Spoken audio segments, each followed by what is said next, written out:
আমরা চলে আসছি ময়মনসিংহ মহাসড়কে। যেই মহাসড়কের কার্যক্রম এখনো চলতেছে এবং কার্যক্রম এটা কবে নাগাদ শেষ হবে সেটার কোনো নিশ্চয়তা নাই। এই মহাসড়কটা অনেক দিন ধরে কাজ চলতেছে।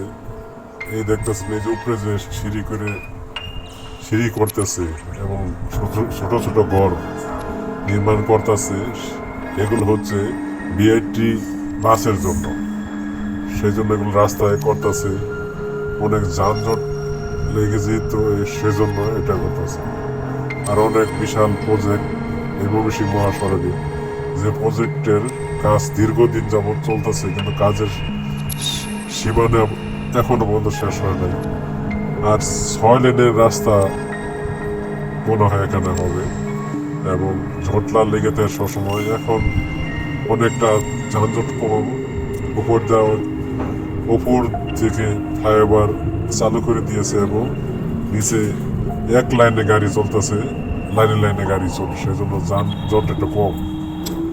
আর এখানে দেখা যায় অনেক আছে, গাড়ির সংখ্যা কম, কিন্তু আগে তো দীর্ঘ সময় যানজট লেগে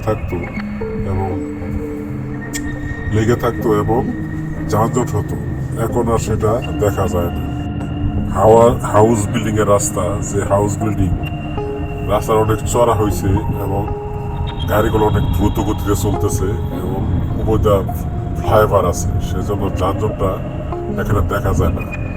আর অনেকটা বাংলাদেশ অনেকটা এগিয়ে গেছে, এখন মনে হইতেছে বিদেশির মতো মনে হয় অনেকটা রাস্তাঘাট দেখে। কিন্তু ময়মনসিংহের রাস্তাটা দীর্ঘদিন যাবৎ কাজ করতেছে, কিন্তু কাজের সীমানা শেষ হয় না। হয়তো সীমানা শেষ হইলে একটা ভালো একটা কিছু এই রাস্তায় হবে এবং মানুষের দুর্ভোগ কমবে এবং মানুষের। আর এই জায়গায় লাইনে গাড়ি চলে দেখে একটু অ্যাক্সিডেন্টের রিস্ক অনেকটা কম, কারণ এক লাইনে চার্জার লাইনে আলাদা করে দিছে অ্যাক্সিডেন্টের জন্য। সেই জন্য একটা বিশাল একটা রাস্তাও যখন একটা পাস করছে এবং রাস্তাটাও অনেকটা চড়া হয়েছে, লাইন আলাদা করে দিছে, সেই জন্য মানুষের অনেক সময় যানজট অনেকটা কম। সেই জন্য যে আমরা দেখতেছি কোনো যানজট নাই, গাড়ি চার্জার লাইনে চলতেছে, কোনো সমস্যা নাই। তারপর আবার অনেকটা যে জায়গায় বেশি যানজট হতো সেজন্য ফ্লাইওভার করে দিছে যানজটের জন্য। সেই জন্য অনেকটা গাড়িগুলা আগের মতো যন্ত্র লাগে না, সেই জন্য গাড়িগুলা চার্জার লাইনে গাড়ি জায়গা সমস্যা হয় না। এই দেখছেন বিআরটি লাইনগুলা করছে। আর যে উপরে ফ্লাইওভারগুলার এইগুলো অনেক মোটামুটি লাইনে আলাদা করে দিছে, যে জন্য অনেকটা গাড়ি চার্জার লাইনে চলে যায়। বিদেশি এই সিস্টেমে রাস্তাঘাট করে, কিন্তু বাংলাদেশে অনেকটা শুরু হয়েছে, অনেক জায়গায় করছে, অনেকটা করতেছে, কাজ চলতেছে। এই কাজগুলা যে সময় শেষ হবে সে সময় হয়তো জনগণ এটার সুফল পাবে। আর রাস্তাঘাট উন্নত না হলে দেশের উন্নত আসলে কোনো জায়গায় হয় না, কারণ মানুষের এই রাস্তার জন্য দীর্ঘ যানজটে বসে থাকতে হয়, অনেকটা কাজের লস হয়, অনেক পেরেশানি, অনেক সমস্যা। সেই জন্য যদি যানজটটা বাংলাদেশ থেকে দূর করতে পারে তাহলে হয়তো দেশটা আরো এগিয়ে যাবে এবং দেশের সবকিছু অর্থনৈতিক সবকিছু ঠিক হয়ে যাবে এবং মানুষ চলাচল সুবিধা হবে, সবকিছু তেল খরচ কম হবে, সবকিছু দেশ এমনিতে উন্নত হয়ে যাবে।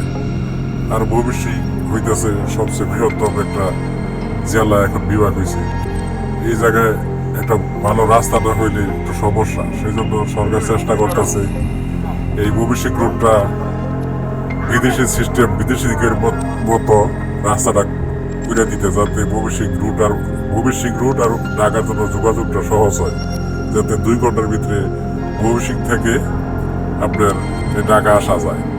আর আমাদের ময়মনসিংহ কিংবা 30 শাল বালুকা, এই গাজীপুর, এই জায়গায় বড় বড় শিল্প কারখানাও আছে, শিল্প কারখানা হইতেছে। রাস্তাঘাট ভালো হলে আরো হবে, মানুষ কর্মসংস্থান হবে, সবকিছু আরো সামনে এগিয়ে যাবে। সেজন্য রাস্তাঘাটটা হয়তো দ্রুত করলে আর দ্রুত আরো ভালো হইতো, কিন্তু তারপরেও মনে হয় অনেকটা কাজ হয়ে গেছে, কিছু কাজ বাকি রয়েছে। এই আর 1 বছর 2 বছর মধ্যে আমার মনে হয় কোনো কাজ থাকবে না ময়মনসিংহ রোডের চৌরাস্তায় যে গাছগুলো আছে সেই কাজটাও প্রায় শেষ হয়ে যেতেছে। এই যে ফ্লাইওভার গুলা কাজ প্রায় শেষ, কাজ করতেছে, চলতেছে। সেই জন্য আমরা দেশবাসী চাই দেশ উন্নত হোক, রাস্তাঘাট উন্নত হোক, সব কিছু উন্নত হোক, দেশের ভবিষ্যৎ ভালো হবে, মানুষের ভালো হবে, সব কিছু ঠিক হবে। সেই জন্য এই রাস্তাঘাট আপনার দেখাইলাম যে রাস্তাঘাটটা অনেকটা বিদেশি সিস্টেম দেখা যায়, অনেক সুন্দর দেখা যায়। এই যে আমি ভিডিও করতেছি কিন্তু রাস্তাঘাটে কোনো যানজট নাই, কোনো যানজট নাই, যার যার লাইনে গাড়ি চলতেছে এবং এক লাইনে গাড়ি যাইতেছে, কোনো সমস্যা নেই। সেই জন্য আপনাদের ভিডিও করে এটা দেখার চেষ্টা করলাম যে আসলে এই ময়মনসিংহ রোডে কাজের গতি কোন পর্যন্ত কোন তরি গেছে এবং মানে কি অবস্থায় আছে। সেই জন্য আপনাদের যারা না দেখছেন অবশ্যই তারা দেখবেন এই ময়মনসিংহ রোডের কাজের অবস্থা কি, ফ্লাইওভার কোন, এই রাস্তা সবকিছু অবশ্যই দেখলে বুঝবেন যে এখন পর্যন্ত কোন তরি কাজ হয়েছে এই ময়মনসিংহ রোডে, ময়মনসিংহ এবং ঢাকার রুটটা, এই রুটটা কাজটা কি পরিস্থিতি। এই কাজটা অনেক দিন ধরে ঝুলে আছে, কিন্তু কাজটা অনেক সময় নিছে সরকার, কিন্তু এখন হয়তো একটু চালু করে কাজ করতেছে যাতে সহজে হয়ে যায় কাজটা, যাতে সবার দুর্ভোগটা কিছুটা হলেও দূর হয়। সেই জন্য আপনাদের দেখানোর চেষ্টা করলাম ময়মনসিংহ রোডের রাস্তা। অবশ্যই আমার জন্য চ্যানেলটা সাবস্ক্রাইব করে দিবেন, অবশ্যই লাইক করবেন, কমেন্টস করবেন। Thank you.